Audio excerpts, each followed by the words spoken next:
성경 봉독 시간입니다. 오늘 말씀 본문은 요한계시록 14장 9절에서 12절 말씀입니다.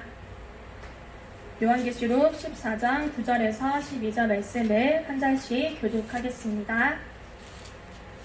또 다른 천사 곧 셋째가 그의 뒤를 따라 큰 음성으로 가로되 만일 누구든지 짐승과 그의 우상에게 경배하고 이마에나 손에 표를 받으면 그도 하나님의 진노의 포도주를 마시리니 그 진노의 잔에 섞인 것이 없이 부은 포도주라.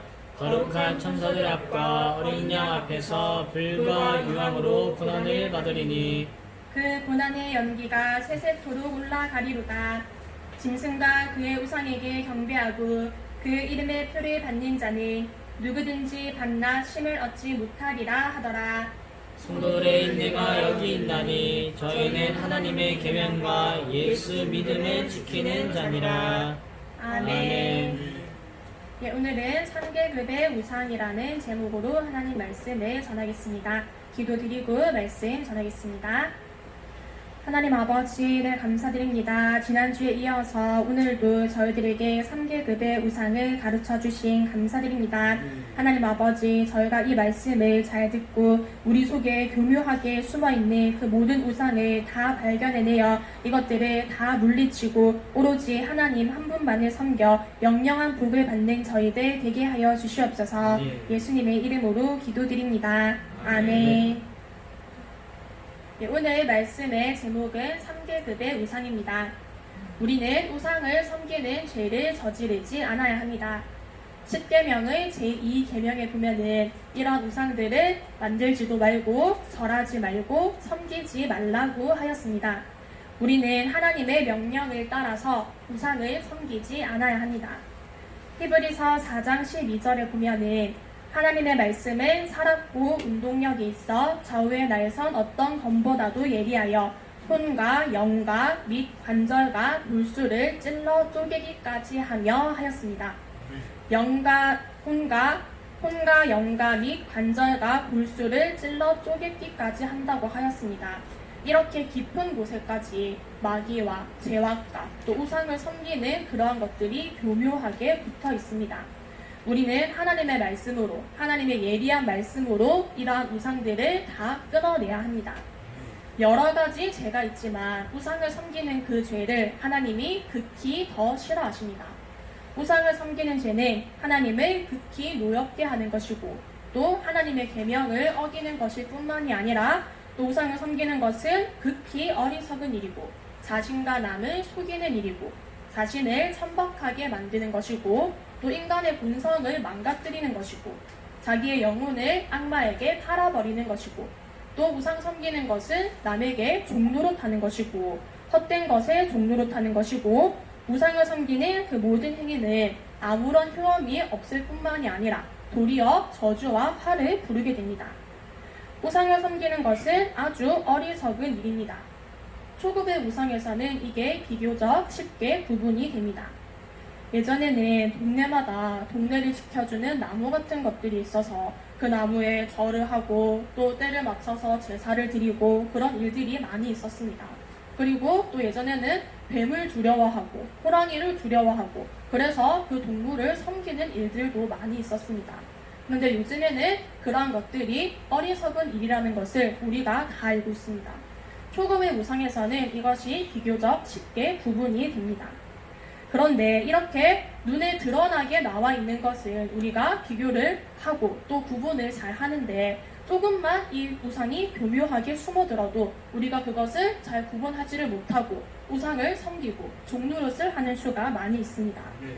우리가 세상과 권력에 무릎을 꿇고 돈을 섬기고 지식을 섬기고 이러한 것들도 나무에 절을 하고 달에 절을 하는 것과 같이 똑같이 다 어리석은 일입니다. 우리는 우리 속에 더 교묘하게 파고드는 그런 우상들도 다 구별해 내어서 이 우상들을 다 멀리해야 합니다. 우상을 섬기는 것은 종노릇하는 것입니다. 하나님께서 10계명을 주실 때에 가장 먼저 이르시기를 10계명의 전문에 나는 너를 애굽 땅 종되었던 집에서 인도하여낸 너의 하나님 여호와로라 하였습니다. 우리가 종노릇을 하고 있었는데 하나님께서 거기서 우리를 건져주셔서 자유케 해주셨습니다. 그러니 우리는 헛된 우상을 섬기지 않아야 합니다. 우리는 하나님만 섬기는 것은 자유하게 되는 것이고 우리가 헛된 우상을 섬기면 바로 종노릇을 하게 되는 것입니다. 초급의 우상은 우리 눈에 드러나게 보이기 때문에 우리가 비교적 이게 우상인지 아닌지 구별을 하기가 쉽습니다. 사람들이 달에 절을 하고 나무에 절을 하고 또 뱀을 섬기고 이러한 일들은 인간의 본성이 망가졌기 때문입니다. 하나님께서 우리에게 이 모든 자연물들을 주신 것은 우리가 이 모든 것들을 다스리라고 우리에게 주신 것인데 우리가 다스리라고 주신 이런 것들에게 우리가 빌고 절을 해서는 안 됩니다. 우리는 이 모든 것들을 다스려야 합니다. 중급의 우상은 초급보다는 구분하기가 어렵습니다. 하나님께서 절대적인 우리의 주인이 되시는데 우리가 이 하나님 외에 재물이라든지 사업이라든지 과학이라든지 기술이라든지 이런 것들을 하나님보다 더 믿고 의지하면은 그것이 중급의 우상이 됩니다.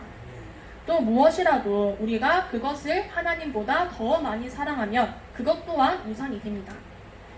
이렇게 우리가 우상들을 섬기면은 하나님께서 우리에게 복을 주실 수가 없습니다.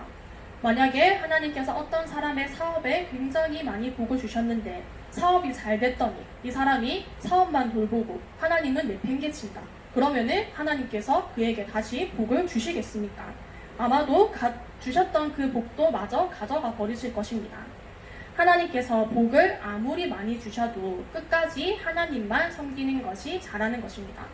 하나님께서는 하나님이 막 복을 쏟아 부어 주셔도 거기에 종노릇하지 않기를 원하십니다. 고급 우상은 우리 속에 있는 악령과 악성과 악습입니다. 우리는 우리 속에 있는 내 속의 욕심, 탐심, 자존심, 공명심, 혈기 이런 것들을 우리가 누르고 다스릴 줄을 알아야지 여기에 휘둘려서 거기에 종노릇을 해서는 안 됩니다.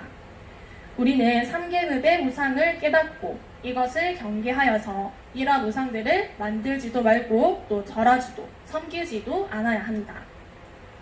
우리는 이번에 1,000번제를 드려서 하나님께 복을 받으려고 합니다. 솔로몬 왕이 이 1,000번제를 드려서 하나님께 놀라운 복을 받았습니다. 솔로몬 왕은 지혜의 왕이고 축복의 왕입니다. 하나님께서 솔로몬에게 엄청난 지혜를 주시고 또 부귀 영화를 주시면서 너의 이전에도 이후에도 너같이 복을 받은 이가 없다고 말씀을 하셨습니다. 인생의 전환점이 되는 사건들이 있습니다. 다윗의 경우에는 골리앗을 쓰러뜨리는 것이었습니다. 다윗이 그 이전에도 자기의 할 일들을 열심히 하고 사자도 잡고 별 일을 다 하였었지만 그래도 그의 인생의 전환점이 되는 사건은 골리앗을 쓰러뜨린 것이었습니다. 솔로몬에게 있어서는 이 1,000번제를 드린 것입니다. 솔로몬이 다윗을 이어가지고 이 이스라엘의 왕이 되었는데 골치 아픈 사건들이 많이 있었습니다. 그래서 솔로몬이 내가 이 나라를 잘 다스리기 위하여서 하나님께 복을 받아야겠다. 그래서 1,000번제를 드렸습니다. 솔로몬의 그 1,000번제는 소를 1,000마리를 번제로 드린 것입니다. 하나님께 감사로 제사를 드렸더니 하나님께서 1,000번제를 드렸던 그날 밤에 솔로몬을 찾아와서 솔로몬에게 소원을 물어주시고 또 솔로몬의 소원을 이루어 주셨습니다. 우리가 1,000번제를 드린 후에 개인이 받는 복 14가지 해가지고 지난주에 배워보았습니다. 오늘 이 학생부 주보 오른편에 보시면은 이 개인이 받는 복 14가지가 나와 있습니다. 첫째로 내 영혼이 살고, 둘째로 하나님께서 꿈에 나타나 주시고, 이 솔로몬이 1,000번제를 드렸던 그날 밤에 하나님께서 꿈을 통하여서 솔로몬을 찾아오셔서 너의 소원이 무엇인지 물어보시고 이 솔로몬이 하나님이 주신 이 나라를 잘 다스리기 위하여서 내가 지혜를 원합니다 하였더니 하나님께서 지혜를 주시고 또 지혜뿐만이 아니라 솔로몬이 구하지 아니하였던 엄청난 부귀와 영광까지도 같이 주셨습니다. 이렇게 하나님께서 꿈에 나타나 주시고 소원을 물어보고 들어주시고 엄청난 물질을 복을 주시고 또 사람을 통한 복을 주시고 평생을 보장해주는 복을 주십니다. 그래서 이 성경에 보면은 솔로몬의 사는 날 동안에 솔로몬의 그 평생에 이 나라가 평안하고 안연하였다고 하였습니다. 또 사명을 감당할 지혜를 주시고 지혜롭고 총명한 마음을 주시고 또 구하지 아니하였던 것도 솔로몬은 지혜만을 구하였지만 구하지 아니하였던 부귀와 영광까지도 하나님께서 다 주셨습니다. 그리고 평생에 비교할 수 없는 은혜를 주시고 넓은 마음을 주시고 명성을 주시고 세계적인 부흥 강사로 만들어 주십니다. 이 솔로몬의 지혜가 저 멀리 있는 나라에까지 다 소문이 났었습니다. 또 지속적으로 말씀대로만 살면 장수의 복을 주겠다고 약속을 해주셨습니다. 우리도 1천 번제를 드리면은 솔로몬이 받았던 이러한 복을 우리도 받을 수가 있습니다. 우리가 오늘 1천 번제의 요령을 배웠습니다. 지금 우리가 이렇게 예배를 드리고 있잖아요. 이렇게 드리는 공적인 예배는 분명히 한 번의 제사가 됩니다. 우리가 이렇게 공적 예배를 드려서 한 번의 제사를 드릴 수도 있고, 또 여러분들이 그냥 집에서 개인적으로 기도 제단을 쌓는 것도 한 번의 제사가 될 수가 있습니다. 다니엘은 하루 3번 기도하였습니다. 우리도 일어나서 한 번, 점심에 한 번, 또 저녁에 한 번, 그렇게 여러 번 기도 제단을 쌓을 수도 있습니다. 이렇게 기도 제단을 쌓을 때에는 여러분들이 기도를 하고 또 성경을 읽고 찬송하고 또 마지막에는 주기도문으로 마무리를 하면 좋습니다. 가장 중요한 것은 하나님의 말씀을 듣는 것입니다. 우리가 그렇게 단계를 밟아서 기도를 하였으면 그거는 기도 제단을 한 번을 쌓은 것입니다. 또 여러분들이 활용할 수 있는 것은 지금 유튜브에 보면은 교회의 설교 영상들이 많이 올라와 있습니다. 이 설교 영상을 한번 듣는 것도, 그것도 아주 집중해서 잘 듣는 것도 좋고, 또 가장 좋기로는 저녁에 가족들이 함께 모여서 가정 예배를 드릴 수 있으면 아주 좋습니다. 우리가 만약에 하루에 3번씩 이렇게 기도 제단을 쌓는다, 제사를 드린다 하면은 1년이면은 1000번을 1000 번제를 우리가 드릴 수가 있습니다. 우리가 오늘 이 말씀을 듣고 1000 번제를 준비하고 계획하고 실행하도록 합시다. 우리가 기도할 결심만 해도 하나님께서 아주 기뻐하시고 복을 내려주십니다. 솔로몬의 인생의 전환점은 1000 번제를 드린 것입니다. 그런데 이 솔로몬의 1000 번제도 완벽한 것은 아니고 흠이 있었습니다. 가장 큰 흠은 산당에서 제사를 드렸다는 것입니다. 이 솔로몬의 1000 번제가 완벽하지 않았지만 그래도 하나님께서 그 제사를 기쁘게 받아주시고 솔로몬에게 엄청난 복을 내려주셨습니다. 그런 것처럼 우리도 우리가 드리는 그 1000번의 제사가 정말 모두 다 완벽하면 제일 좋겠지만 그렇지 못하고 흠이 있다고 할지라도 그래도 하나님께서 여러분들의 기도를 기뻐 받아주시고 여러분들의 제사를 기뻐 받아주십니다. 그러니 우리가 오늘 이 말씀을 듣고 1000 번제를 할 각오를 하고 결심을 하도록 합시다. 그래서 여러분들도 이번에 솔로몬 왕과 같이 1000 번제를 드려서 하나님께 모든 기도의 응답을 받고 또 구하지 않았던 축복까지도 다 받으시기를 바랍니다. 기도하고 말씀을 마치겠습니다. 하나님 아버지 은혜 감사드립니다. 오늘 저희들에게 우상을 경계하는 이 말씀을 주시고 또 솔로몬의 1000 번제를 가르쳐 주신 감사드립니다. 하나님 아버지 저희도 오늘 이 말씀을 듣고 솔로몬과 같이 1000 번제를 드릴 각오를 하고 결심하고 또 실행하여서 우리도 우리 개인의 삶과 또 우리 교회에 하나님께서 주시는 놀라운 복이 가득하게 하여 주시옵소서. 예수님의 이름으로 기도드립니다. 아멘.